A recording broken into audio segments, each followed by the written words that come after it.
All right, so Bismillah ar-Rahman ar-Rahim and Assalamu alaikum wa rahmatullah, everyone. And mashallah, I can see that some of you are, really ready, and others are still trying to figure out should I come in or not. So that's absolutely normal. Okay, so we were actually doing this page. But the tafsir that we did last time was more trying to connect the words together, and it was really based on the tafsir al-Tahrir with Tanweer for Tahir ibn Ashur. Tahir ibn Ashur, remember, we said he was a Tunisian scholar that lived in, well, I mean, he was 70 plus years old, but he was mostly famous in the 70s and 60s because of his opposition to Habib Bourguiba, who basically was I guess the most dangerous figure in the Tunisian ruling, at least.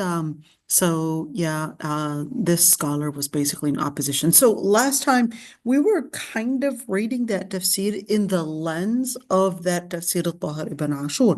قل أي شيء أكبر شهادة. So we went in details with that one, and we went الذين آتيناهم الكتاب يعرفونه كما يعرفون أبناءهم. So we basically started from here. ومن أظلم ممن افترى على الله كذبا أو كذب بآياته إنه لا يفلح الظالمون.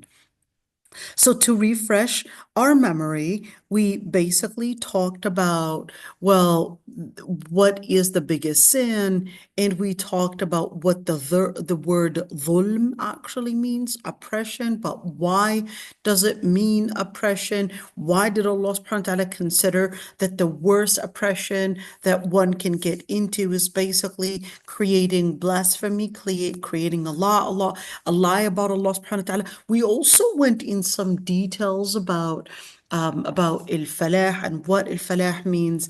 We talked about وَيَوْمَ نَحْشُرُهُمْ جَمِيعًا ثُمَّ نَقُولُ الَّذِينَ أَشْرَكُوا أَيْنَ شُرَكَاؤُكُمُ الَّذِينَ كُنْتُمْ تَزْعُمُونَ. We talked about pretty much within this area. Let's look at it. We talked about on Judgment Day. So the ayah was basically saying that they were going to be resurrected. Then they're going to be asked, then they were going to be told, actually, أَيْنَ شُرَكَاؤُكُمْ, were the things that you had associated partners with. And we said this isn't an interrogative clause, it is more of exposing the slanders, exposing the lies that they were basically making. And ثُمَّ لَمْ تَكُنْ فِتْنَتُهُمْ, and what was the consequence? Well, then they basically you had went into trying to, of course, disregard, trying to set distance between them and the different things that they had associated partners with. And they said, Wallahi Rabbina ma kunna mushrikeen. We weren't associating partners with Allah subhanahu wa ta'ala. So now they're basically trying to create some kind of a disassociation between them and the different things that they had worshipped. انظر كيف كذبوا على أنفسهم وضل عنهم ما كانوا يفترون. So then the ayah says, well, just see that pattern and see how they had basically lied and rejected and disassociated themselves with whatever ideology that they had practiced. And now they're saying, well, yeah, this has nothing to do with us. We're not going to be believing this anymore. We're not, but of course, it's going to be too late. وَضَلَّ عَنْهُمْ مَا كَانُوا يَفْتَرُونَ. And now, of course, they recognize the reality of and the implication of what they had believed in. Of course, we did talk about that, and we also talked about جعلنا على قلوبهم أكنة. Are there any receptors of thought, or at least the receptors to cognitive skills or recognition, all of that? We said that the Quran was indicating that there are certain receptors, certain indications in the Quran are basically showing that in the heart there is a place to process data, but the processing of data is different than the processing that happens in the brain. Okay, so that's what we would get from the word yafqahun. And we also said fi adhanihim waqara as an indication that even in the ears, that there is some receptor as well to help us recognize, and in other words, sift information true, or at least not true information, or probably sift the information to help it process within our brain and within our heart. And we also talked about the eyes themselves, وَإِن كُلَّ آيَةٍ, whenever they would see an ayah. And we talked about eyes as well having some receptors of emotions, according to the Quran. And we talked about the ayat that talk about that قُرَّةَ عَيْن, and that was coming in as frequently in the Quran, that there's قُرَّةَ أَعْيُن, that their eyes would tear, their eyes would feel sorrow, and their eyes would be feeling happy, etc. Why does the Quran always emphasize as eyes being the place of emotion, the eyes being the place of where we could even study a person and whether they really are truthful about their emotion or not? So, that's quite interesting. And وهم ينهون عنه وينأون عنه. And certainly the implication that they basically had rejected it, they rejected the truth, and then later they would also force others and repel others away from the Quran itself. Okay, now here's one thing. I thought it would be a good idea to go back to Tafsir al-Qurtubi, and let's see what Tafsir al-Qurtubi would say about that, because it's so easy to get into, let's call it a bird's eye, or at least a helicopter eye. You're looking at things from far, trying to connect those pieces together. But let's see what Tafsir al-Qurtubi would say in regards to this tafsir. So basically are we supposed to be doing وَمَنْ أَظْلَمُ? So let's go back from وَمَنْ أَظْلَمُ in Tafsir al-Qurtubi. Okay, we actually did from Tafsir al-Qurtubi from that. Okay, now we're going to go back to ثُمَّ لَمْ تَكُنْ فِتْنَتُهُم, because we did that one in Tafsir al-Qurtubi. Okay, here we go. So what is the fitna? Fitna generally means the word fatana. Let's write that down, right? The word fatana, okay, it's right there. The word fatana.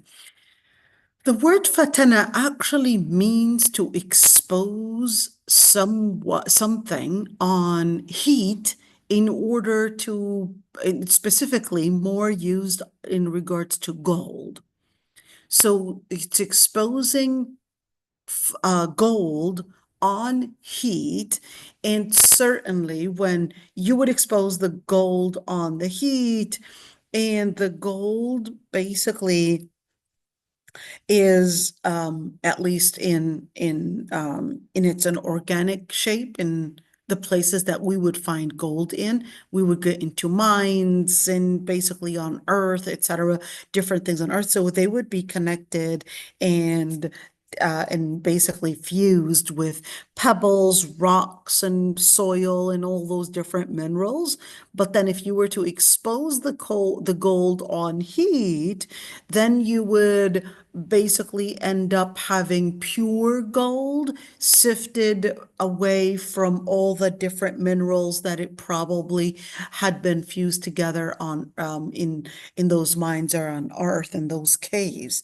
So il-fitna would really be to test, and that's that exposure. So when you say ثُمَّ لَمْ تَكُنْ فِتْنَتُهُم, he said il-fitna is basically the test. What were they tested with?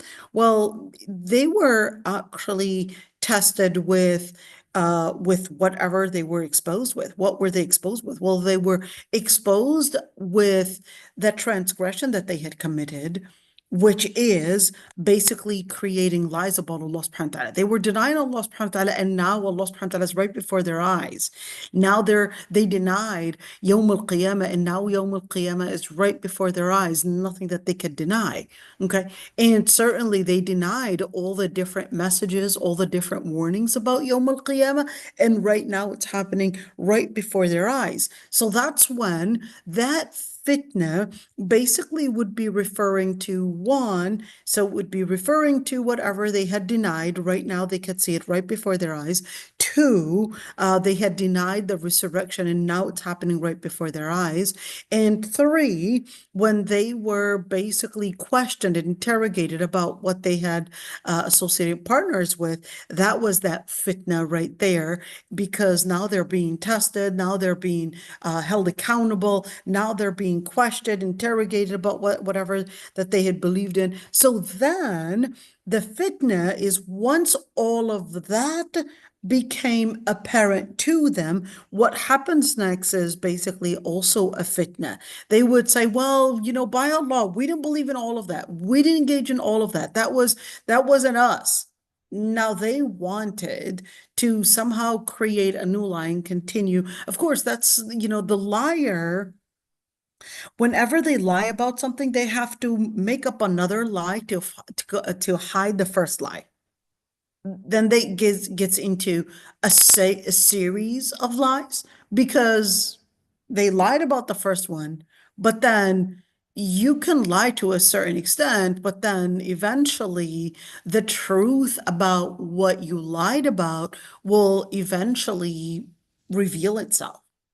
So the person ends up creating more lies in order to hide the first lie and the second lie and the third lie. And certainly, the more you continue lying about it, the more you would basically end up creating these loopholes that would expose your fitna, expose the test, and expose your lies, and expose all the series of lies that you had basically committed. So that's exactly what happened to them.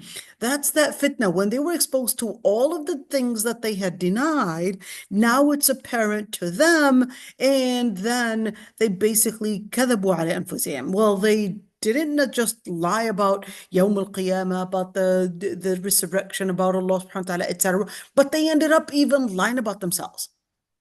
They didn't just lie about all the other things, but they even lied about themselves, and they said, we didn't believe in all of that.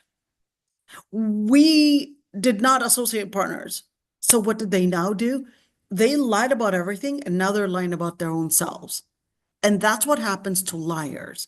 They would end up continuously lying about whatever transgression that they had committed, and eventually they would lie about themselves, and they would eventually find themselves living in a life of discrepancies, a life of fakeness, because they had been living the lie all along, and then they eventually live a life of a life of fakeness, a life of discrepancies, a life where they themselves would recognize deep on the inside that they are not honest about it, that they are liars even about their own principles. They're liars. They don't even trust their own selves. So كذبوا على أنفسهم وضل عنهم ما كانوا يفترون. And certainly whatever that they were believing in, it basically became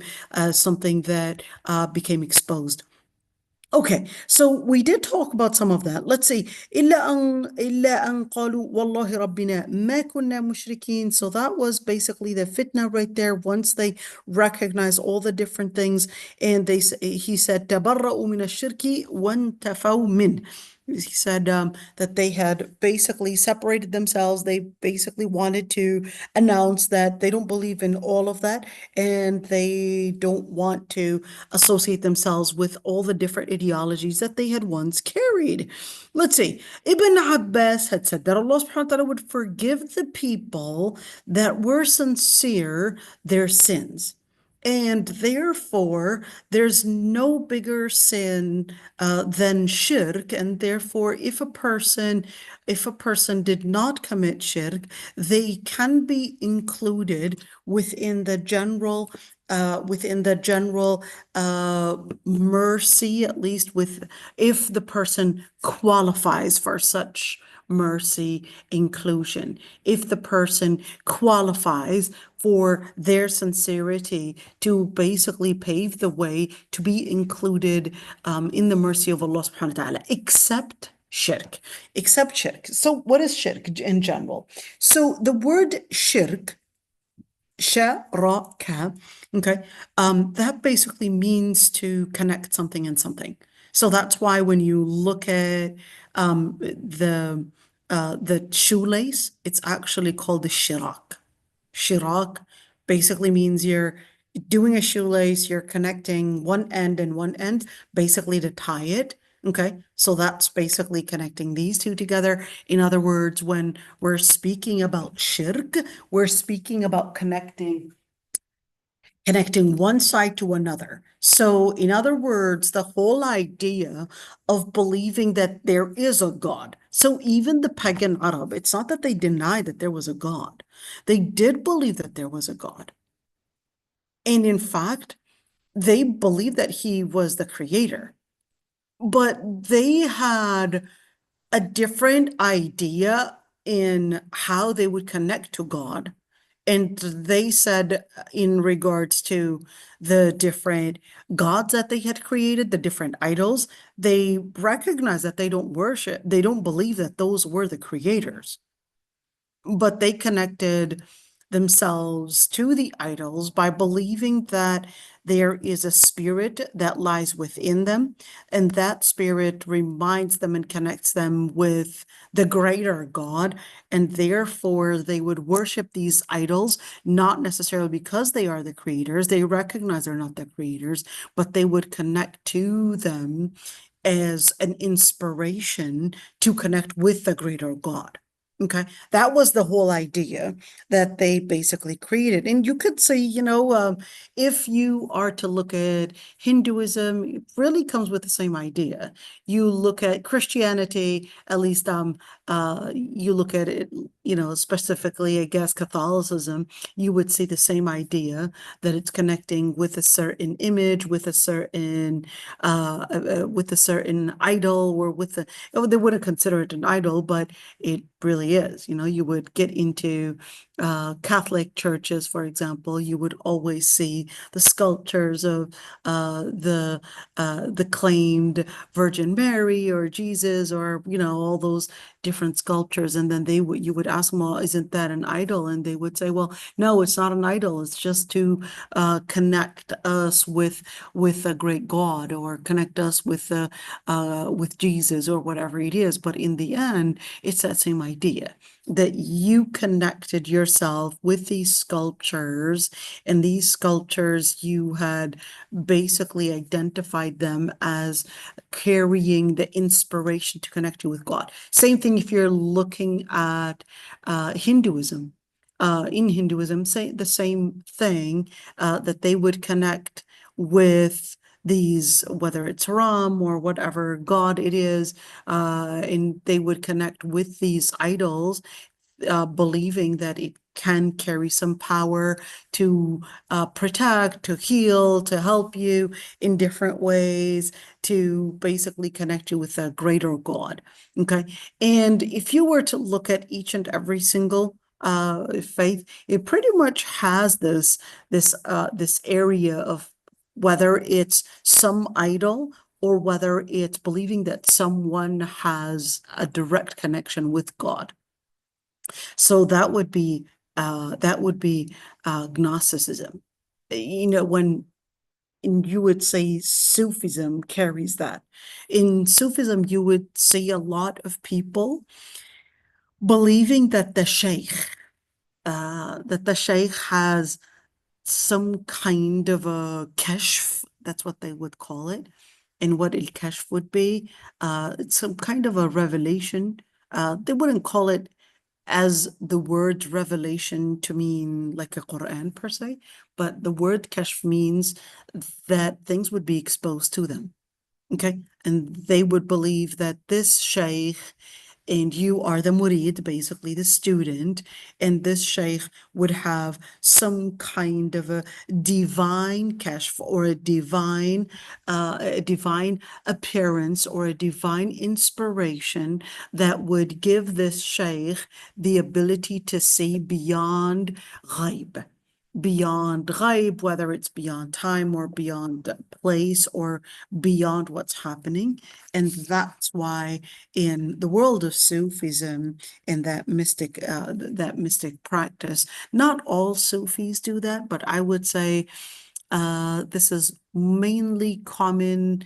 Perhaps the Tijani tariqa, Naqshbandi tariqa, Shadhili tariqa, or for sure, in most tariqas, Qadiri, most tariqas you would actually have that in some tariqas, I would say the shuyukh themselves abused that way, but abuse that practice, but it isn't necessarily something that traces back to let's say Al-Ahnaf ibn Qais or the scholars of Sufism in the past. So do you believe in it?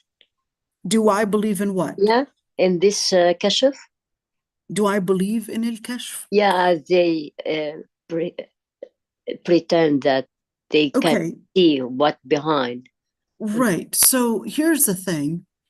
If we are to say that if I'm going to deny that there's any kashf, we could say that Allah subhanahu wa ta'ala basically had given an indication that if a person is living in a certain level or a state of taqwa, that Allah subhanahu wa ta'ala can give that person a certain ilm. Okay. A certain ilm and certain knowledge and basically have somewhat of a farasa. So somewhat of a farasa, somewhat of not an inspiration to see beyond place and time, because that would be another level of karama. That would be a miracle. Okay. I personally would really be hesitant, let's say it that way, to say that anybody has any kashf, because I would rather accuse that person of being probably an imposter than actually say that they have any kashf. Why? Because this is something that rarely happens. And most of those that claim kashf are liars and imposters and are getting kashf from shaitan. And وَإِنَّ الشَّيَاطِينَ لَيُوحُونَ إِلَىٰ أَوْلِيَائِهِمْ زُخْرُفَ الْقَوْلِ غُرُورًا. Shayateen would give their supporters, their people, they would basically give them an inspiration. So most and majority of those that claim kashf are imposters and not actually true people getting the inspiration from Allah subhanahu wa ta'ala.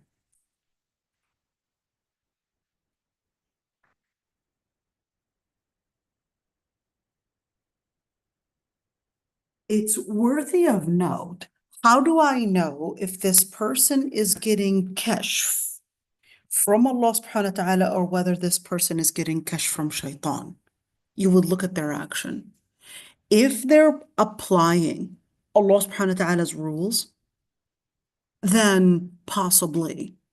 But if this person is claiming kashf, but they're probably molesting children at the masajid, or probably seducing women, or probably not praying on time, or they're probably not practicing their religion, right, straightforward. This person is not getting kashf. This person is getting istidraj. This person is getting istidraj. This person is getting an inspiration from shaitan. So you look at the person's history, you look at their practice in order to know whether it is possible that this person is getting kashf or not. But such kashf,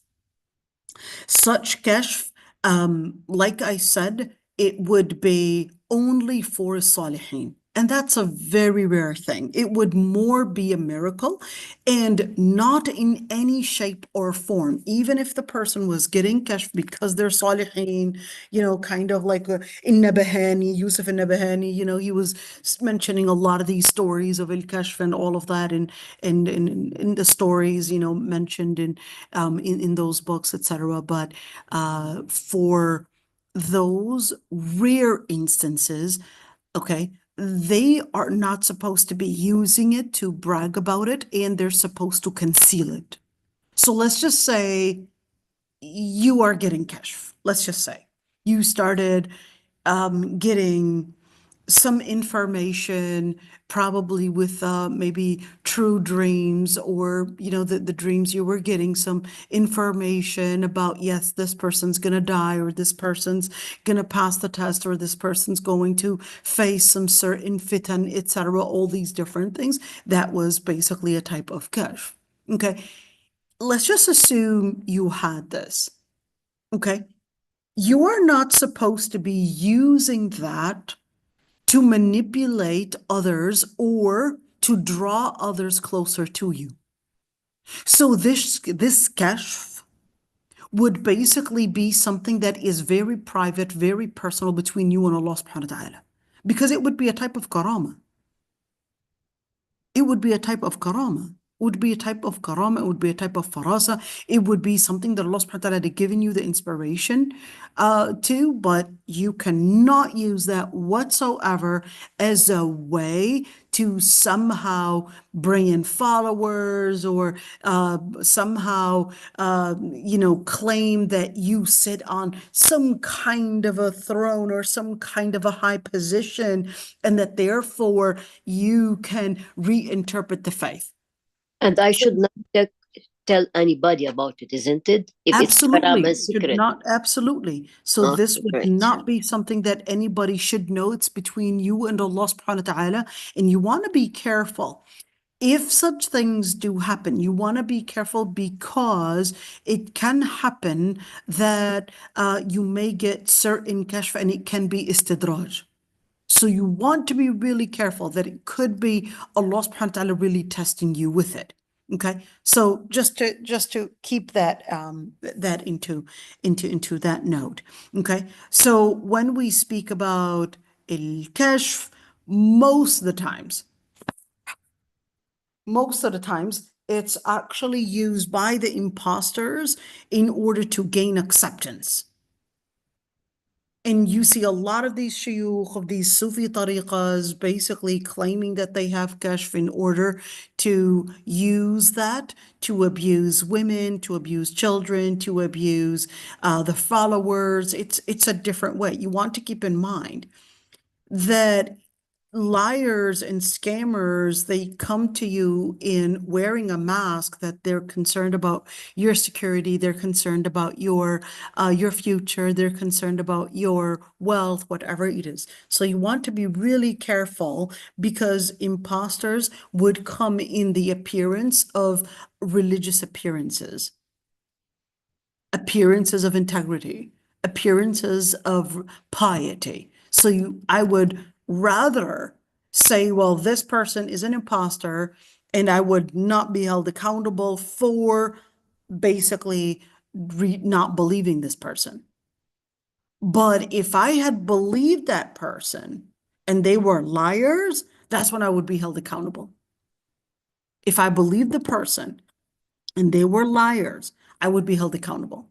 But if I didn't believe the person and they said, hey, I get kashf, and let's just say I said, sorry about it, I don't believe you, and you are more likely to basically probably see that as istidraj than anything else. I would really want you to look into the different sins, and I want you to just review the past that you had committed, etc. And let's say I'm basically right there questioning that person's religious integrity, not only questioning their kashf, but I'm even questioning that they could fit in any shape or form to even be included as being a salih person.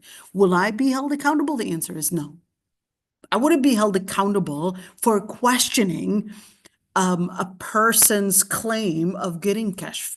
but I will be held accountable if I had believed an imposter and that somehow that they deserved, or that I was supposed to be following them or believing in them. So how would I know? Like I said, you would know from the person's behavior, from the person's commitment to Allah subhanahu wa ta'ala. Even if a person were to get kashf, okay, even if a person were to get some form of kashf, they cannot whatsoever claim that they had some sort of a new interpretation to the religion. Just keep that one in mind. Okay? Al-kashf does not, let's say, change or even alternate or even do any form of naskh or any form of changing the interpretation or changing the religion. So, and if you look at, for example, al-Baha'iyya, you look at al-Ahmadiyya or al-Qadianiyya, they really had this idea. So Mirza Ahmad, he comes in and says that he had some kind of al-kashf, okay? And then later that kashf basically somehow gave him the inspiration that he was the last prophet after Muhammad sallallahu alaihi wasallam. And then he basically changed the interpretation so they would believe part of the Quran, and then that part of the kashf that he received, that basically instead of praying 5 times a day, you're praying 3 times a day, and change some of the different inspirations or some of the interpretations in the Quran. And he basically started out with saying that he had some kind of kashf. Okay, and certainly Qadianiyya is nothing but right there, just when you believe that there was another prophet after Muhammad ibn Abdullah sallallahu alaihi wasallam, that's right there, kufr right there. Okay, so whether the person used the Quran as their place of resource or not, just by that idea of believing that that person has a certain kashf, they don't call him a prophet, but they would basically use the idea of al-kashf. It's using the idea of al-kashf, and then from that idea, they would go to the next step, which is that this person has basically divine inspiration, and then basically changing or at least doing some form of naskh. And that this naskh, what is naskh? Abrogating the text or abrogating the interpretation. And that he came in with a new abrogation, with a new interpretation. Okay, so looking at not only Qadianiyya, but you had a number of different situations. Same thing, Duruz, right now the Duruz, okay? The Duruz, they call themselves Muwahhideen, and right now basically causing all the disruption in Syria, okay? Same thing with the Duruz. They basically claimed a certain inspiration, okay? Started out with different figures, basically claiming kashf, and that this, I think it was Hamza bin Abdullah or something like that, I think the name was. And then this person basically claimed another kashf. And of course, as Duruz, they would do certain actions like the Muslims, but then they would call themselves muwahhideen, meaning monotheists, but then in practice and in the faith itself, it's believing completely different thing, and they don't really learn their religion until they're mature enough, and therefore until they're 40. So a person doesn't learn the faith until they're 40, because they would consider that people are immature before that to comprehend the religion, and therefore they wouldn't be held accountable till they're 40.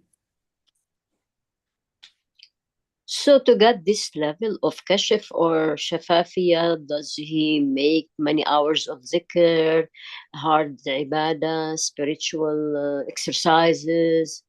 So it's not that we're aiming at getting kashf. It's like, okay, I want to Yeah, get cash. What can I do? No, we don't aim at cash. Okay. We don't do things to aim at getting at some kind of a level in cash. yeah, but Not how reached whatsoever. this level? He reached this level. Just wake up and found himself have kashif? No. It really, when we're speaking about kashf, the main thing is sincerity. It's sincerity with Allah subhanahu wa ta'ala. It's true iman with Allah subhanahu wa ta'ala. It's true connection with Allah subhanahu wa ta'ala. And that's Allah subhanahu wa ta'ala to basically judge. Is this person really sincere? How sincere? How committed is this person to Allah subhanahu wa ta'ala? Yeah. Okay. That's Allah subhanahu wa ta'ala really to judge. I would not be able to know whether this person is really committed to the faith or not. And just because somebody is doing, I don't know, teaching Islam, memorizing Quran, that's not necessarily it. That's not the end of everything. That's the start of it. Because if you look at the hadith, when on Judgment Day, the Prophet ﷺ had mentioned in the hadith that there would be a person on Judgment Day that had done donations, another person that's a scholar, another person that basically memorized the Quran and so forth. And then they would come as أول من تسعر بهم النار, the first that hellfire would basically blaze on. And he mentioned these people, and another person was a mujahid. So we're looking at within our society, we would consider if the person's a mujahid, hey, that's a person that I'm not going to question their integrity. If a person is a scholar, well, they certainly were doing a lot of homework. They were certainly doing a lot of studying in order to really be called alim. They were so-called known as their scholars, sheikha, whatever it is. But the truth of the matter, were they really sincere about their commitment, or were they doing it in order to gain some kind of popularities, gain some kind of fame? What were they really doing it for? And then certainly same thing with the donation. They gave a lot of money in donation. There's no question about that. This person right there, $500,000, maybe even more. But then when it comes to the sincerity part, we don't really know whether this person was sincere or not. Okay. So, to answer your question, how do we get there? Well, first of all, we shouldn't be looking to somehow get to the level of kashf. That's not supposed to be the focus. Okay. The focus is focus on your sincerity, focus on your iman, focus on your deen, focus on your commitment. That's that main focus. You see, Allah subhanahu wa ta'ala says, وَمَا جَعَلَ اللَّهُ لِرَجُلٍ مِّنْ قَلْبَيْنِ فِي جَوْفِهِ. Allah subhanahu wa ta'ala did not put in any human being two hearts. What's a heart? So it's ikhlas. So a heart can be the actual heart, okay? And the heart can also be the focus that a person might have. So it can be metaphorical as well. Am I capable of focusing on more than one thing? The second, let's say you're a public speaker. The second that you're focusing on how people are perceiving you, how people are basically going to perceive your voice, or how they're going to judge you, etc.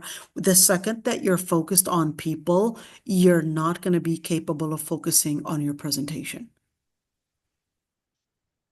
And that's the same thing. The second that you're focused on getting, let's say, the end result, then you're not focused on what you're doing, and therefore you're really not going to get the end result. So the main focus should be that Allah subhanahu wa ta'ala would give you al-ikhlas, would give you acceptance, al-qabul fil amal. Allah subhanahu wa ta'ala would give you the al-ikhlas. Allah subhanahu wa ta'ala would give you التوفيق, really. And what is tawfiq? Tawfiq would basically give you that guidance. Okay. So can it happen that a person, after getting all of this, getting kashf, certainly, but it's not to be used in any shape or form to manipulate others, to gain or some kind of a power on others. Like there are these videos of people doing ruqyas, and this person, would video right there. This child is on a wheelchair, and he'd be like, I'm going to cure this person. You just watch and see. And this person's reading a particular ayah, and then he would get another person. This person's blind, and he would spit in his eye and say, Bismillah Shafi, and then the person becomes being able to see again. And that other person is I don't know, a person that is autistic, and he's like, and he starts reading and all of that. Let's just assume. Okay, let's assume that this person had some miracle. Okay, in other words, Allah subhanahu wa ta'ala had given them the miracle, let's say once or twice, or let's say even more than once. Okay, and this person made dua that person X would be cured, let's say from cancer, and they were cured. It happened again. They made another dua for another person, they got cured, and they made another dua and the person's cured. Can they use that as a way to make it like a public thing and like a public clinic? Just coming to my clinic, I'll make dua for you, and here it No, is, no need for no, chemotherapy. Absolutely not. no. Okay. You can't, this is not to be used in that way.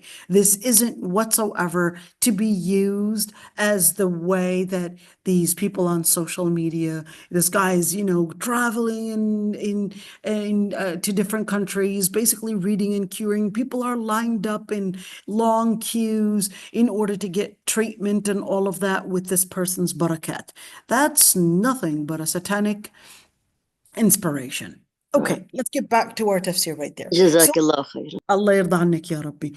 So when you look at يغفر الله تعالى لأهل الإخلاص ذنوبهم, that Allah subhanahu wa ta'ala would basically, if the person is sincere, that Allah subhanahu wa ta'ala would forgive their sins. And certainly there isn't a limit to, are we speaking about major sins? Are we talking about minor sins? That's basically Allah subhanahu wa ta'ala to judge. And certainly when we speak about sins, are we talking about sins in relationship with people?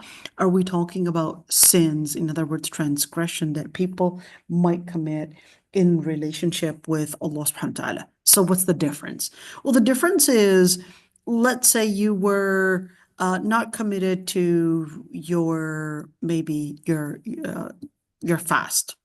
Okay, your Siyam Ramadan, for example, you weren't committed to it. All right, so that's a sin with Allah subhanahu wa ta'ala. But a sin that relates to people, then it's the people that have to ask for forgiveness. You would have to ask them for forgiveness. So for example, you talked about someone's back, behind their back, or you probably took their property, or you probably they trusted you with something, but then you betrayed them. That would be something that they would have to forgive. Okay. And in that situation, does that mean that the person can then say, well, the compensation would be, and they're asking for a bigger compensation for the actual transgression. So let's say you, I don't know, took a candy bar from somebody, and they said, no, in order for me to forgive, this is how much you would have to give me, and which is really equivalent of a compensation of killing somebody. Okay, so it's not dependent on only their consent, okay, but it's also dependent on a certain level of justice. So then Allah subhanahu wa ta'ala would basically compensate or even defend al-mu'mineen. And that's in Allah yadfa' alladhina amanu. That Allah subhanahu wa ta'ala would defend al-mu'mineen and basically be in their support, like their advocate. He would be their advocate in order to basically bring in, let's say, the best resolution, the best in their support, in order to give them basically that security from hellfire. Ya Allah, just imagine, Allah subhanahu wa ta'ala would be their advocate, would be their lawyer, would be the one to basically protect them from what they would be what they would be worried in being held accountable for. Okay, so on Judgment Day, we talked about that area that Allah subhanahu wa ta'ala would basically silence their mouths. And فَيَخْتِمُ عَلَى أَفْوَاهِهِمْ would silence their mouths, and then what would start speaking would basically be their feet and their thighs, their hands, just the different body parts.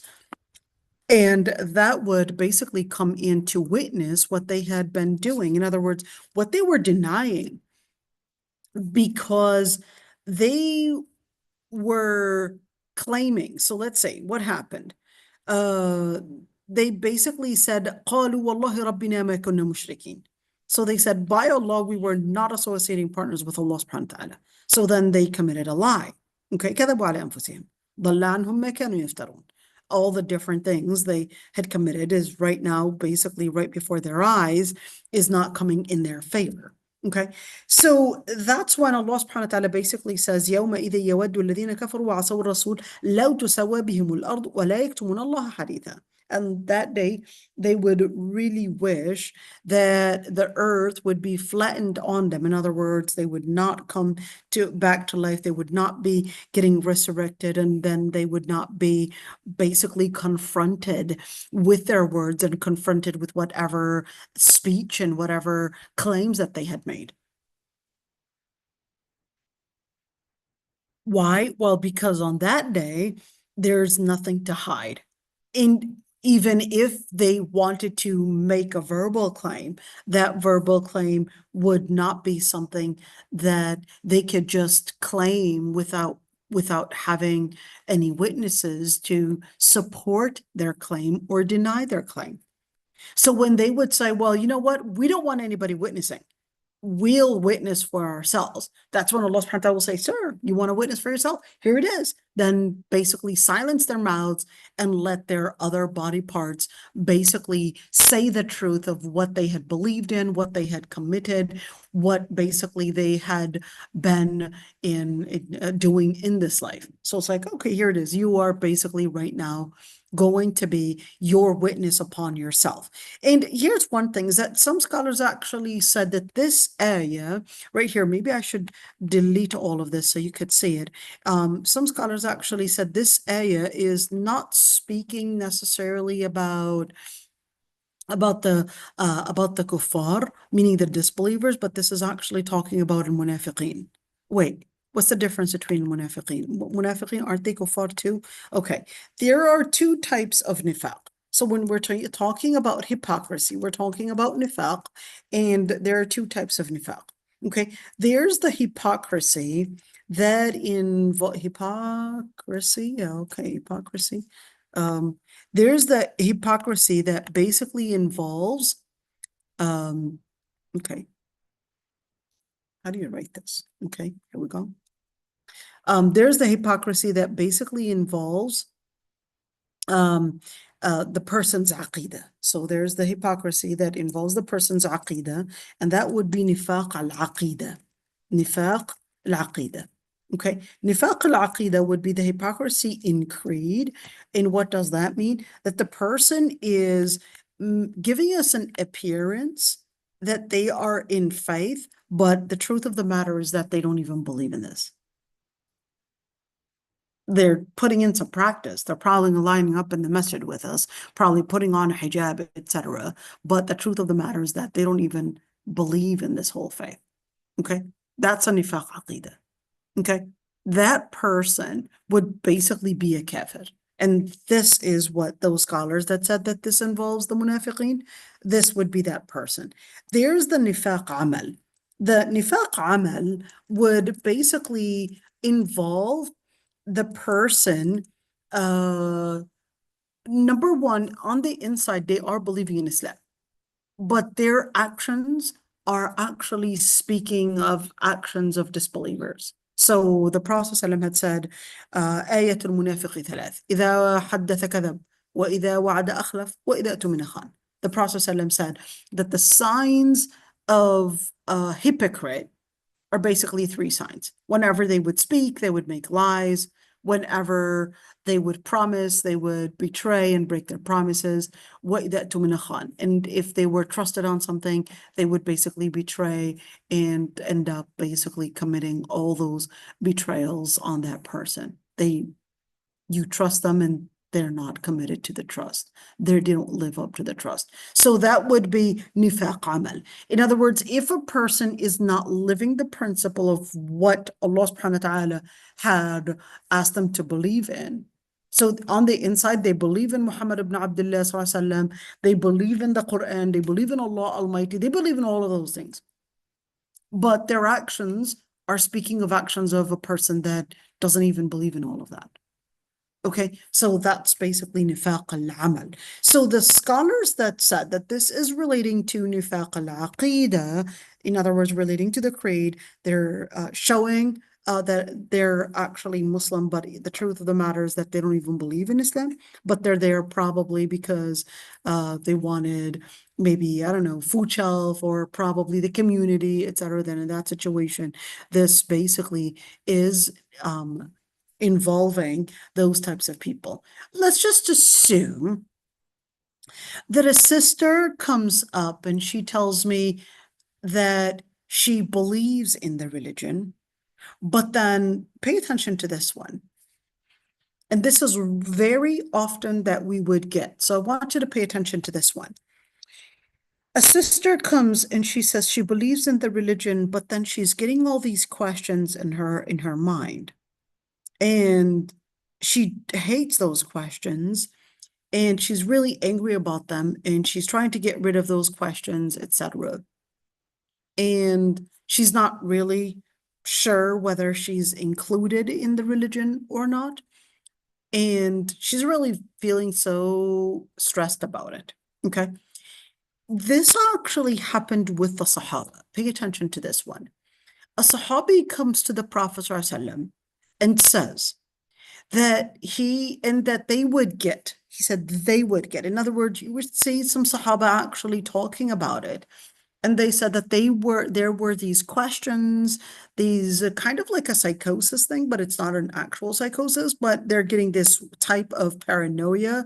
You know, when you would feel that something's like talking to you.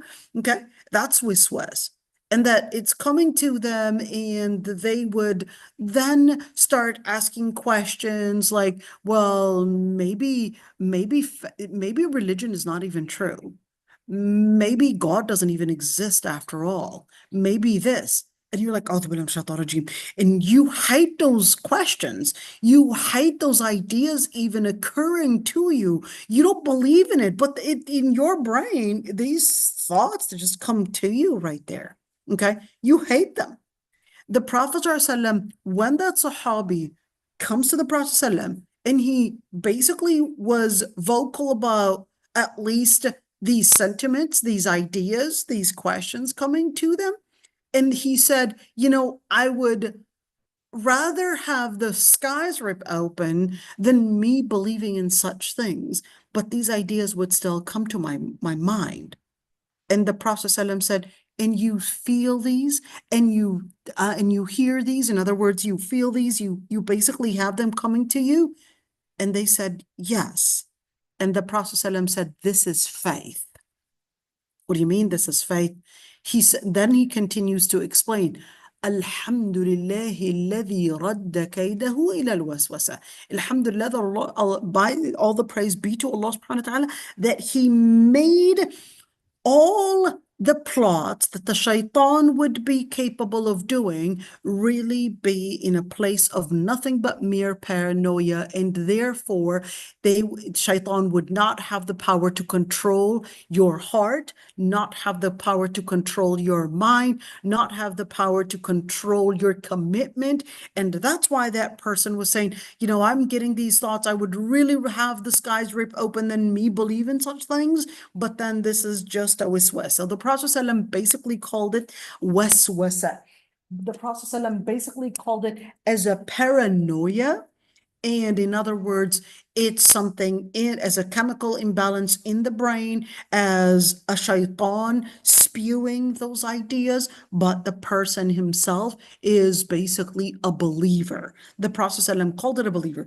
When do these things happen?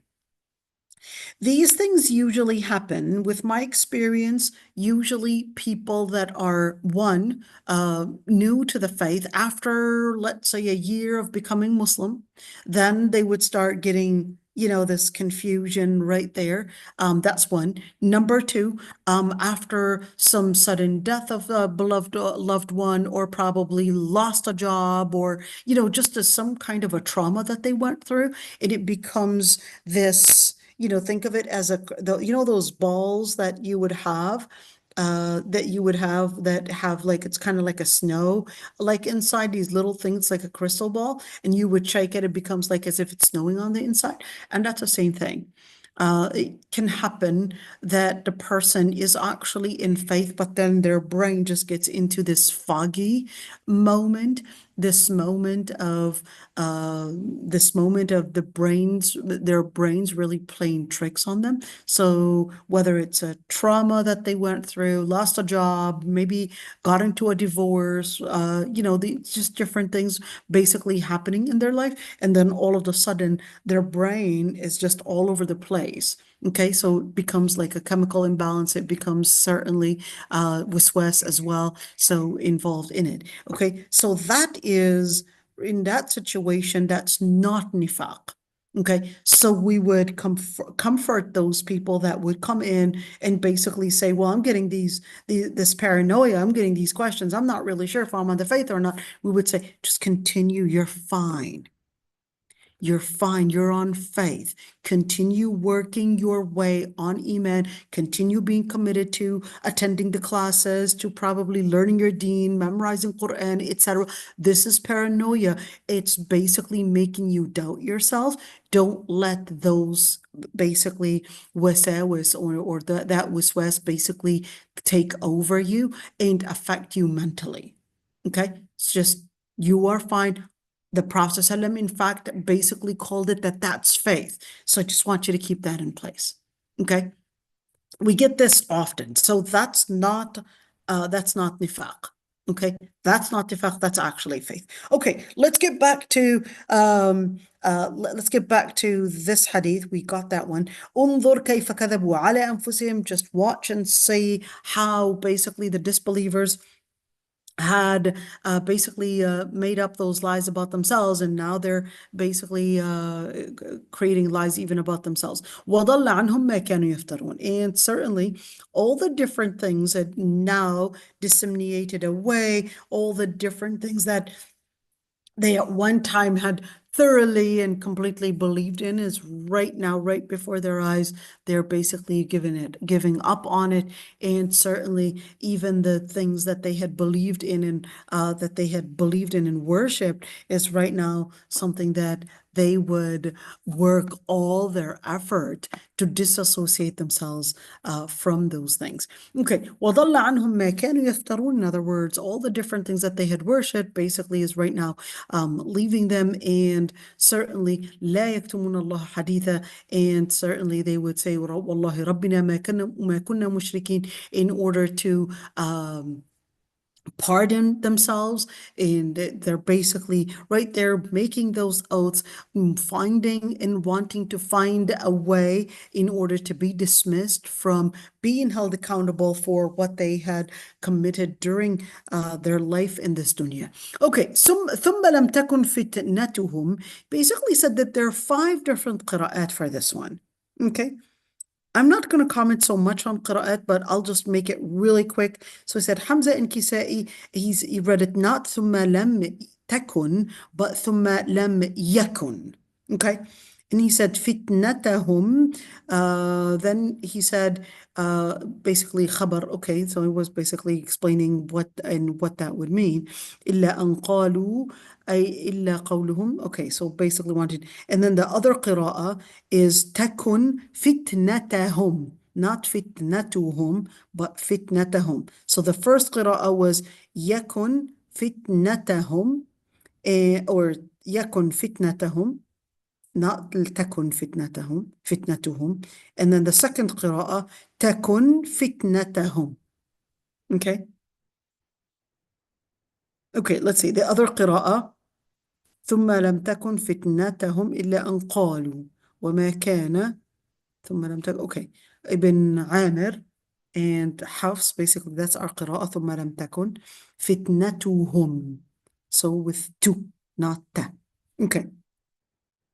And the fifth one ثم لم يكن فتنتهم. So that one يكن, but فتنتهم, well, that was similar to the one with Hafs on Asim right there. Okay. Wallahi, and there's the other قراءة Wallahi Rabbina, or is it Wallahi Rabbana? Okay, so those are two قراءات as well. So Wallahi Rabbana ما كنا مشركين. Let's say by saying Wallahi Rabbina, where is it? Okay, here we go. Wallahi Rabbina ma kunna mushrikeen. They're basically saying, by Allah, we are not mushrikeen. We were never associating partners with Allah subhanahu wa ta'ala. In reading the qira'ah, Wallahi Rabbana ma kunna mushrikeen, now they're invoking Allah subhanahu wa ta'ala and saying, but in other words, Wallahi ma kunna mushrikeen, O Lord Almighty. You know, now they're seeking basically Allah subhanahu wa ta'ala to give them safety. So with the other qira'ah, Wallahi Rabbana, not Rabbina. But in the end, this one is not necessarily as a different dialect as much as it's a different qira'ah to mean a different interpretation. Okay, so if I am to say Wallahi Rabbana, that's them making Ya Allah, Ya Rabb, O Lord Almighty, help us. We were not associating partners with you. But if they were to say Wallahi Rabbina, they were basically making an oath. By Allah, our Lord, we were not associating partners with Allah subhanahu wa ta'ala. Okay, I want you to look at those two qira'at and basically affecting the meaning right there. وَمِنْهُمْ مَنْ يَسْتَمِعُ إِلَيْكَ وَجَعَلْنَا عَلَى قُلُوبِهِمْ أَكِنَّةً أَنْ يَفْقَهُوا وَفِي آذَانِهِمْ وَقْرًا. Okay, so some of them would listen to you. Who's that referring to? Well, basically, mushrikeen, the disbelievers in Mecca. جَعَلْنَا عَلَى قُلُوبِهِمْ أَكِنَّةً, that Allah subhanahu wa ta'ala, why did He basically put on their hearts those akinna? Well, it's not that Allah subhanahu wa ta'ala put it on their hearts as something that He just wanted to not have them believe, but it's as a result of what they had done. Why? What is it? إِذَا جَاءُوكَ يُجَادِلُونَكَ. They were continuously just arguing and showing that they were basically wanting to deny the message. Well, then the implication would be that their hearts are going to be closed, and in other words, not being capable of recognizing the words and what they contain, and recognizing the message and what it basically was wanting to let us know. Okay, so when in that situation, of course, they were engaging in such actions to deny the words, that's basically when their hearts were basically getting those blockages. Okay, those blockages, or I guess the receptors right there, were starting to shut down, and little by little, their hearts basically, with that shutdown, those receptors shutting down, it basically then later acted as nothing but a block. You know, we could see that even in our body, that sometimes if one, let's say one cell shuts down and another cell shuts down and another gland probably will eventually shut down, then if one shuts down, then that would basically cause another gland or another organ to shut down as well, and then eventually the whole body just shuts down because it all functions together. It all is one whole, and this one basically paves the way for another one. So same thing, the behavior itself, this is the main conclusion that we need to get to, which is the behavior itself has a direct relationship with how the heart functions. Well, just like when we would say you work out, it's affecting, and we could see right now they're talking about that if a person is to work out, that exercise basically helps with your brain development. It basically gives you a better chance of probably not having Alzheimer's, not having different diseases, and even with your heart, better heart. So if we're talking about workout, basically giving you a better heart health and better brain health, well, could it also have your relationship with whatever you would do also have an implication, an effect on your spiritual health as well? But we're not talking about workout where whether you're running around the park or the lake or whatever, but we're actually talking about a workout that basically involves you taking the work out of dhikr, the work out of honesty, the work out of commitment in your behavior to Allah subhanahu wa ta'ala. So just as we would see certain physical actions having a direct relationship with your brain health and your cardiovascular health and all the different things that we probably don't know, in kidneys, liver, whatever it is, all that area right there. Well, it doesn't, we can see just as there's a correlation there, there's also a direct correlation between what kind of commitment, what kind of principles you live based off of, and their effect and their influence on your heart, on your brain, the clarity of how you're capable of seeing enlightenment, and how your heart is basically having the receptors to seeing the light, to seeing the truth, to also recognizing faith as well. So just seeing that behavior. Perhaps when you would say, I could think of Qawm Lut right now. When you look at Qawm Lut, you don't really see in the ayat the same communication that you had Prophet Nuh alayhi salam talk to his own people. Okay. You could see Qawm Lut, Prophet Lut alayhi salam was emphasizing the implication of that behavior on their faith and basically deterring them away from such behavior. Okay. But you don't see the emphasis on shirk in in the conversation. That the emphasis wasn't big on shirk. Not that they weren't committing shirk. Okay. But you could see Prophet Nuh alayhi salam, فَقُلْتُ اسْتَغْفِرُوا رَبَّكُمْ إِنَّهُ كَانَ غَفَّارًا يُرْسِلِ السَّمَاءَ عَلَيْكُمْ مِدْرَارًا وَيُمْدِدْكُمْ بِأَمْوَالٍ. You could see that Prophet Nuh alayhi salam, that emphasis on aqidah, in other words, on creed, more than what behaviors they were doing. Okay. Now, what is that indicating? That Prophet Lut alayhi salam, that action that they were engaged in had a direct relationship to their inability to even comprehend any type of dhikr, any type of conversation in regards to faith.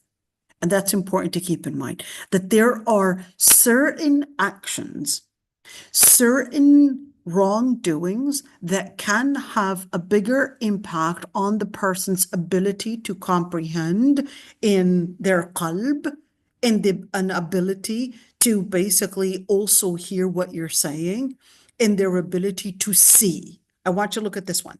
You look at right there. So you got the ability to comprehend, the ability to basically hear something, and the ability to see. Those are the tools to basically help you find faith. But what actually would obstruct all of that is basically the action. And usually what words these people are saying. Just keep that one in mind. Because the words that you're saying, they're basically going to be vibrating into one, your heart. It's going to be basically what you're going to be hearing. And it's basically going to be directing your vision and what you would consider as the important thing that you would see. And I want you to look at this one, a direct relationship with what they are saying. The words that they are saying are basically going to be vibrating in what really is their heart hearing. And that's the same thing. If you were to look at other ayat, for example, Allah subhanahu wa ta'ala was right now, I can't think of only one specific ayah that basically would help us see this pattern, but you would have many ayat that would let us keep that. Taqullah wa ya'lamkumullah. And Allah subhanahu wa ta'ala would give us the direct relationship between dhikr and how dhikr would bring in this awareness and understanding. And that's basically al-kashf. Okay, since we talked about al-kashf. That if the person is basically doing that dhikr, and the dhikr is not a dhikr and just saying astaghfirullah, alhamdulillah, reading Quran, etc. But no, it's dhikr, behavioral dhikr, it's audio dhikr. They're basically doing that audio dhikr right there, listening to the right things, and their visual dhikr right there. And that's basically bringing in this awareness type of dhikr. In other words, it's another kind of a visual dhikr. It's their ability to recognize the world around them. That's that visual dhikr. So I want you just to see the patterns, because when you look at the pattern of that, you see the evil is really coming with the same pattern, but from a different angle with good. Okay, so when you look at حتى إذا جاءوك يجادلونك يقول الذين كفروا, what were they doing? It was really just a jidal. It was just arguing. In other words, they're not coming in to learn. They're not coming in to take the time to listen, but they're actually coming in to debate, to basically, when you are debating someone, you're usually preparing your mind to respond, to refute, and you wouldn't really be hearing the other person what they're saying. That's al-jadal. So they weren't even hearing what the Prophet was saying. They just wanted to create this type of noise to obstruct the message from getting delivered to the people. It's really wasting time. And this is important when you do da'wah. It's important that you would recognize the people that you are dealing with. Some people are there to just cause noise. These people, don't waste your energy on them. They're just there to just cause noise. Go to the people that are looking to hear what you're saying. Go to the people and listen, and put that energy where it belongs. Because for those people that are just wanting to create noise, they're not even hearing what you're saying. You can just say, hey, here's a link if you're interested in reading the Quran, or if you're interested in asking me questions, here's that. But if you're just saying that person is just creating noise, then I would put my energy in where it belongs. Okay. يجادلونك يقول الذين كفروا. Now seeing those patterns, let's see. الأكنة are basically الأغطية. So what did they have on their hearts? They basically had those coverings. Okay. And those coverings, they're doing what? Well, the covering. And in Lugha Arabiya, it's quite interesting.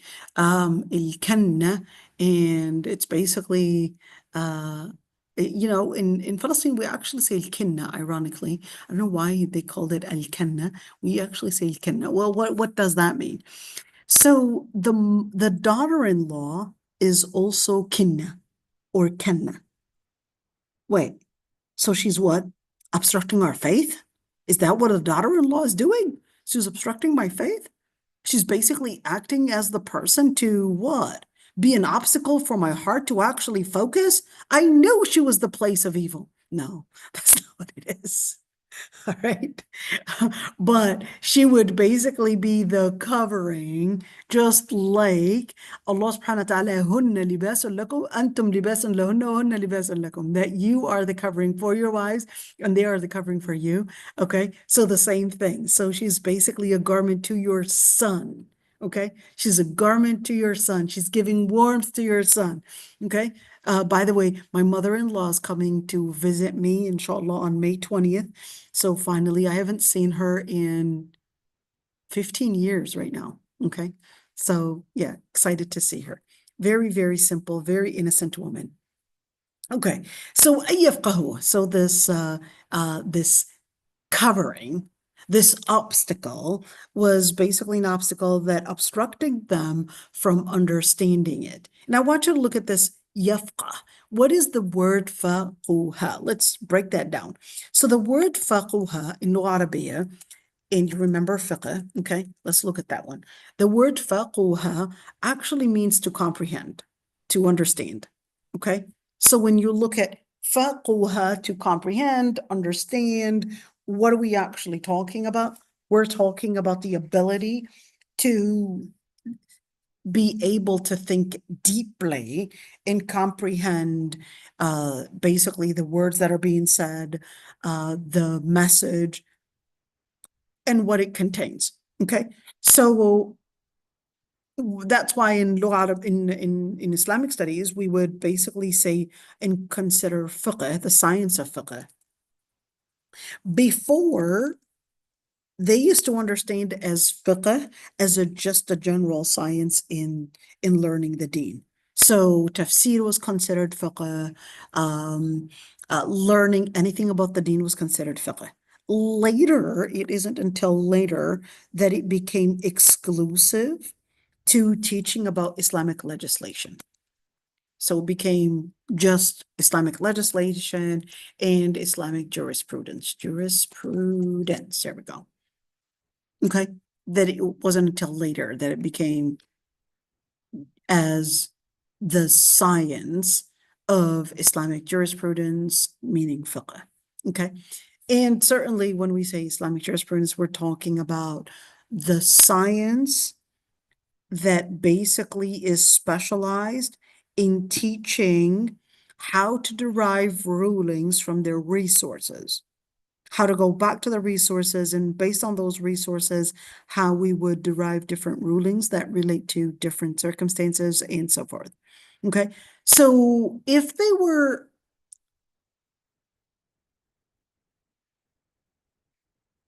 basically having this obstruction in their heart, are they still held accountable? Certainly, because they're the cause of that obstruction.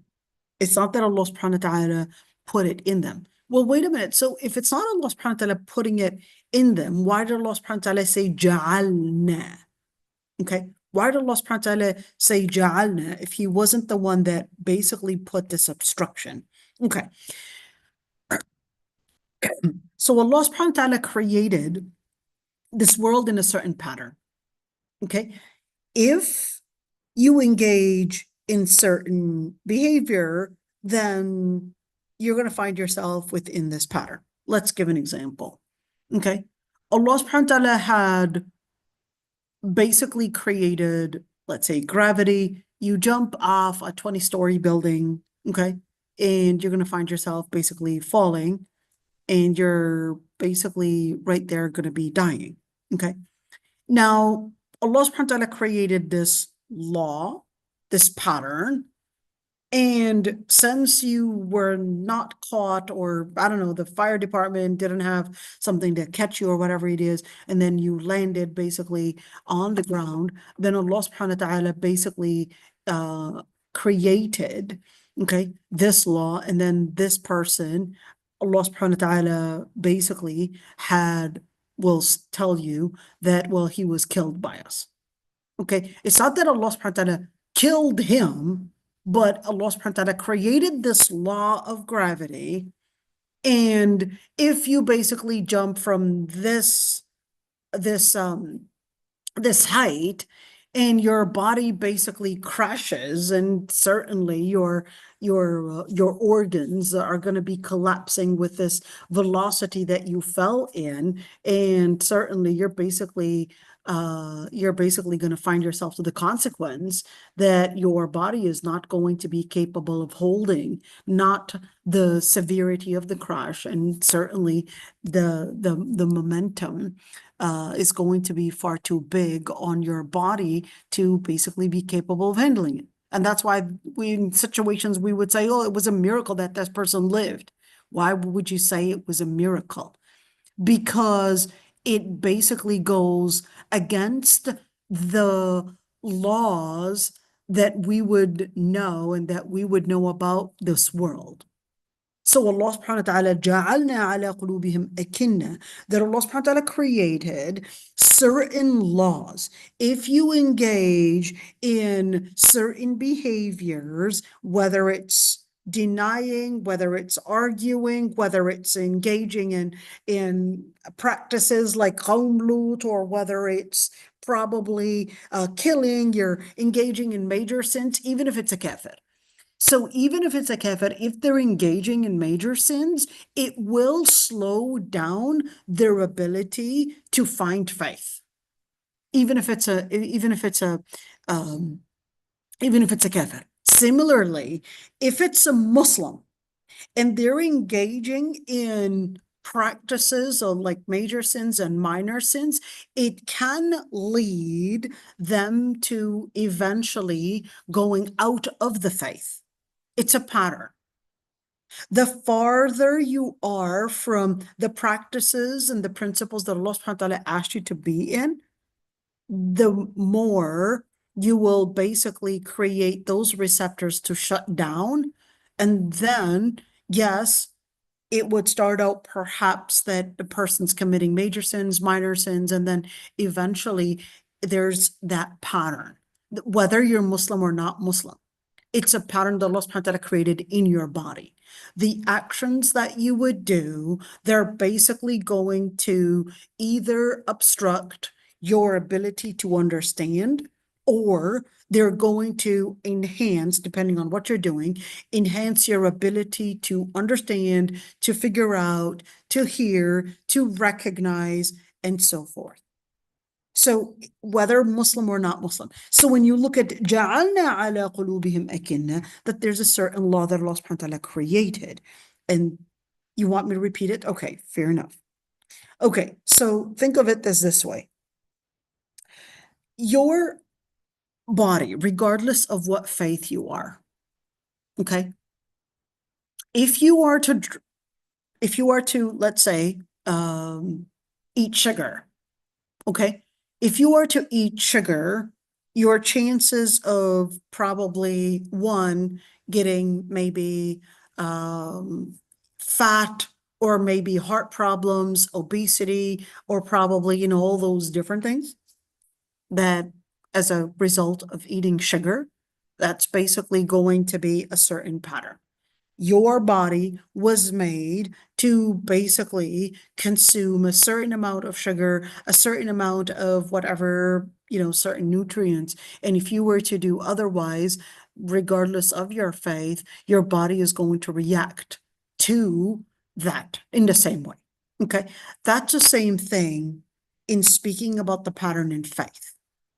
If the person is to engage in major sins or minor sins, okay, whether they're Muslim or not Muslim, the way that their heart would interact with this behavior is basically going to be the same way. So if it's a Muslim basically engaging in major sins, they're going to be affected, and their ability to understand, their ability to probably hear the truth, their ability to even recognize the wrong thing that they're doing, or even see what's happening and recognize the good around them, is also going to be affected. So what a person behaves in is definitely having a direct correlation with their faith. And similarly, when the ayah says, جَعَلْنَا عَلَى قُلُوبِهِمْ أَكِنَّةً, Allah subhanahu wa ta'ala is basically telling us, well, as a result of their behavior, what you would basically see on their hearts is basically those obstructions. Why? Because the receptors were dying out one after another, and it became like a block on their heart that basically was forming an akinna. Akinna is the multiple of kinan. Okay, so kinan is one, akinna is multiple. So it was basically thinking of it as one receptor after another shutting down, And when you have a multiple receptors basically shutting down, it basically forms like a block. And that's that block. And what is that block supposed to be doing? Well, that block is basically as a result of كَلَّا بَلْ رَانَ عَلَى قُلُوبِهِمْ مَا كَانُوا يَكْسِبُونَ. It was a result of ما كانوا يكسبون. It was a result of what they were doing. What was that caused up? That's called the ran.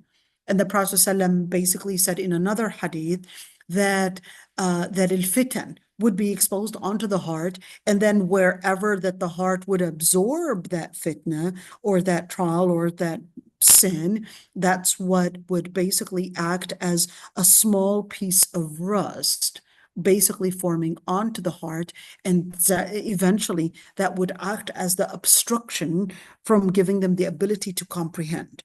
Well, if we're talking about why did it mention the heart first and then the ear and not the other way around? Now, why not mention the ear not being able to hear and then the heart basically obstructing, etc.? So they were capable of hearing it. That's why it said minhum ma yastami'u ilayk. They're hearing all this. It's not that they were somehow incapable of hearing due to hearing problems. No, they were capable of hearing it. Okay. Did they fully comprehend? No, they didn't fully comprehend. Why? Because of their action. And then, of course, later on, because they weren't comprehending, their ears became incapable of sifting the right information from the wrong information, from recognizing what they should be listening to. Wait a minute. So what is al-waqara? So their ears are basically having the ability to comprehend? No, their ears are not having the ability to comprehend, but their ears would basically create a certain, let's say you're in a crowd, okay? You're in a crowd and there are so many different people talking, but you're focused on one particular person. You would direct your ear to focus on listening to that person and not the other crowds, that even the person right next to you. Even though your ear is capable of hearing all that noise in the background, but you would give your ear basically the direction to focus on only one particular person. Just like when you're giving your eyes the ability, even though you can see the whole thing, but then you would zoom your sight to see one particular thing, even though your eye is capable of seeing the whole thing. But there's particular focus. Same thing with the ears. So في أذانهم وقرا. Did they really? So they were capable of hearing it, but did they really give it special attention? The answer is no. They were not giving it special attention. They were disregarding it. They're capable of hearing it, but disregarding it as if it's not even there. Okay, let's continue right there. وَفِي أَذَانِهِمْ وَقَرًا. In other words, it becomes like more of this ثِقَلَ, and certainly when you were talking about waqara, to meaning it becomes heavy on their ear, it becomes something that they're not really hearing, becomes something that is more of like white noise, that it's just obstructing them, not really focusing, etc., and not really comprehending what is being said. So here we go. And it said, جَعَلَ فِي أَذَانِهِمْ مَا سَدَّهَا عَنِ اسْتِمَاعِ الْقَوْلِ. In other words, it becomes like an obstruction to allow them, for them to hear what is being said, and certainly becomes more of like a burden, like a white noise, and they won't even hear what is being said. Okay. وَإِن يَرَوْا كُلَّ آيَةٍ لَا يُؤْمِنُوا بِهَا. And every time they would see a sign, they would not believe in it. Wait a minute. So yaraw, we said to see. Okay. So what does that mean? So they're not seeing, they're not hearing, they're not comprehending. Okay. So yaraw kulla ayah. So how do they see the ayah? Are they talking about, is it talking about seeing the ayat in the Quran, or is this talking about the materialistic miracles that the Prophet ﷺ had done? So that's that area, differences of opinions between scholars. Is this talking about يروا كل آية لا يؤمنوا بها. Is this talking about every time they would see this ayah basically right before their eyes being recited? Or is this miracles that are materialistic things, that the Prophet ﷺ had the water flowing between his hands, or the tree basically talking or moaning to the Prophet ﷺ? But I would like to connect to with this ayah in Surah al-Kahf. Let's go to that. Just remember 139. This is page 139. Let's go really quick to Surah al-Kahf. Okay, what ayah is this? Surah al-Nur. Let's go back up right there. Surah Maryam. I'm going to find Surah al-Kahf for a bit. Okay, here we go. Oh, but I kind of went too far, but we'll find it. Okay, what I want you to see in Surah al-Kahf. Okay, let's see. This one.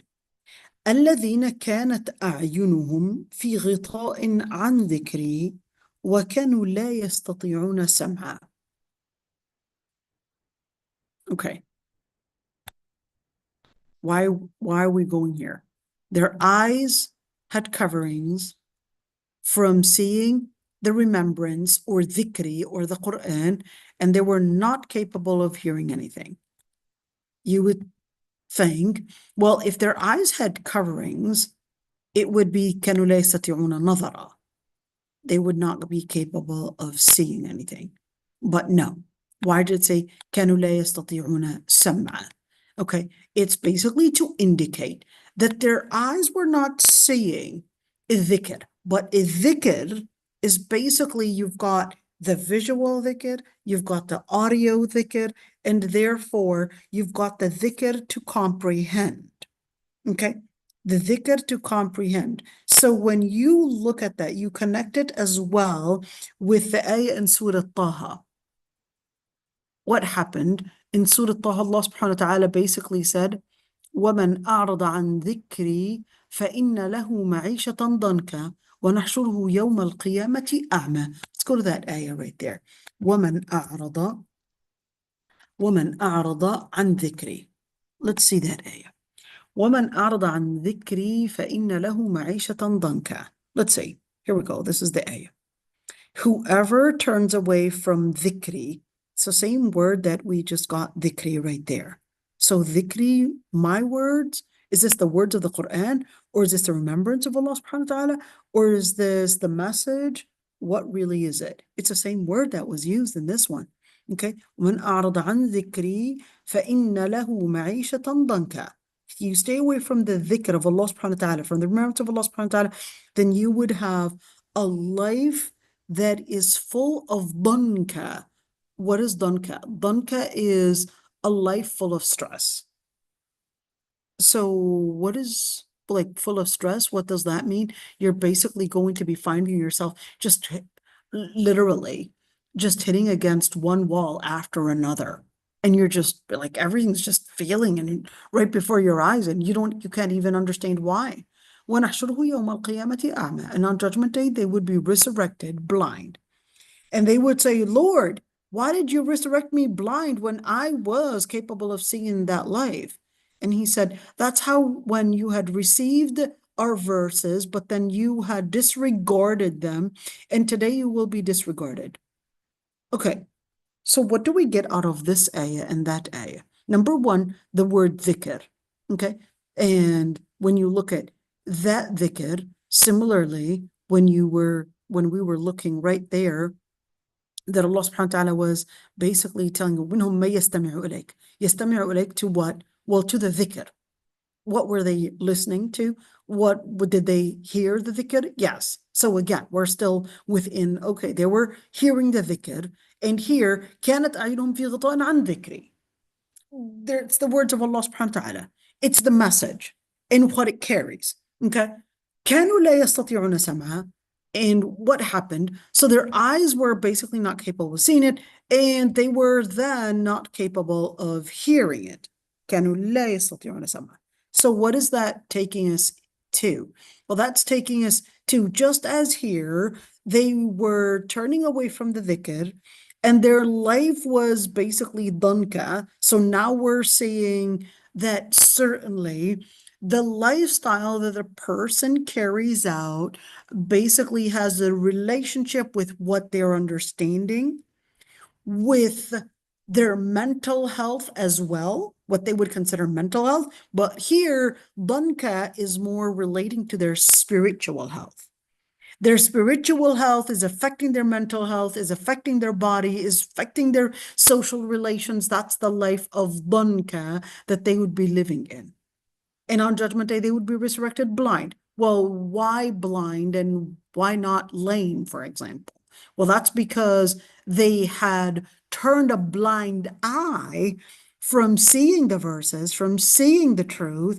And just as in the surah in Surah Al-Kahf right here, كانت أعينهم في غطاء. So therefore, their eyes were basically covered from seeing the truth. And similarly, when we were doing in Surah Al-An'am, it was basically coming in with the same idea. What happened? Well, their eyes were basically doing what? Well, their eyes were not capable of seeing. وَإِن يَرَوْا كُلَّ آيَةٍ لَا يُؤْمِنُوا بِهَا. They would not. Every time they would say the words of Allah subhanahu wa ta'ala, say the truth, but then they would still not believe in it because their hearts are busy with other things. Their eyes are busy looking at the wrong things. Their ears are busy listening to the wrong things. So what happened? Well, their hearts became closed, their ears became obstructed, their eyes became blind from seeing the truth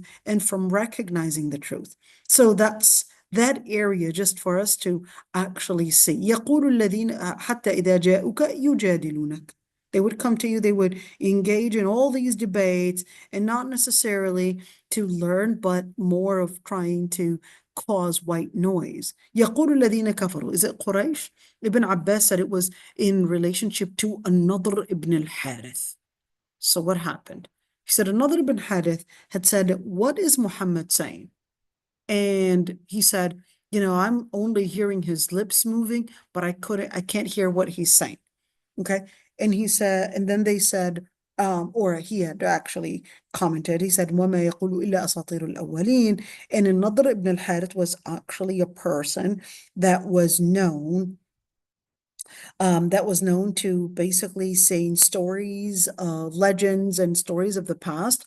And most of those stories were basically coming from not Arabic resources, but they were stories coming from the Persians or from the people of, Byzantine Empire, basically. And those were the stories that he was basically saying. And they started correlating and confusing these stories.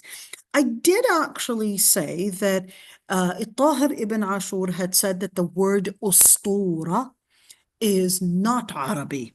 So that was the word, that was التخريج, let's say it that way, that Tahir ibn Ashur, that he said that it was relating to history, ustura, history, and that it's not an Arabic word.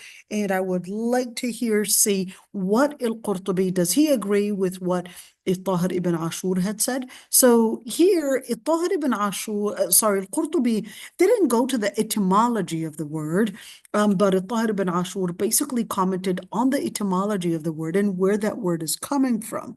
But here, he just wanted to focus on the word itself and how the Arab were using that word within their context and didn't necessarily look at the etymology and the source of the word. So he said, well, the singular of it is ustura, and just as we would say a story or a hadith, and Abu Ubaidah said, well, it's actually istara.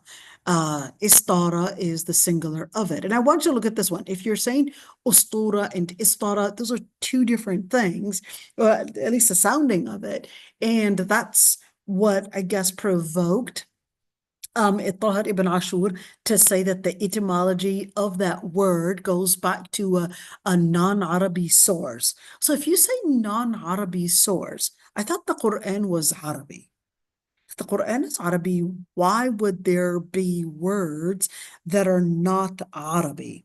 Okay, so there are certain words that were not of Arabic origin, but they were Arabized, let's say it that way, with time. And certainly every single community would adopt and import different words, whether due to, I guess, the proximity in geography or probably culture influences, etc. And this is normal. And once that community starts using that word within their vocabulary, it becomes basically known to them and what it means. So even if the etymology of this perhaps may be, as Tahir ibn Ashur had said, that it probably is a Latin origin, perhaps that is true, but it became something that the Arab had used as a vocabulary to mean legends or stories that were basically speaking of different stories of the past. Okay, and some scholars actually said, well, the etymology of it goes to satr. Satr basically means line, and therefore, when we're speaking about ustura, we're speaking about maybe part of a line. And in other words, it becomes a line after a line. In other words, it becomes kind of like narratives. One piece of a line, another piece of line, it becomes a whole set of lines to basically create a book or create a story, because you're just creating narrative after narrative to basically mean ustura or asatir.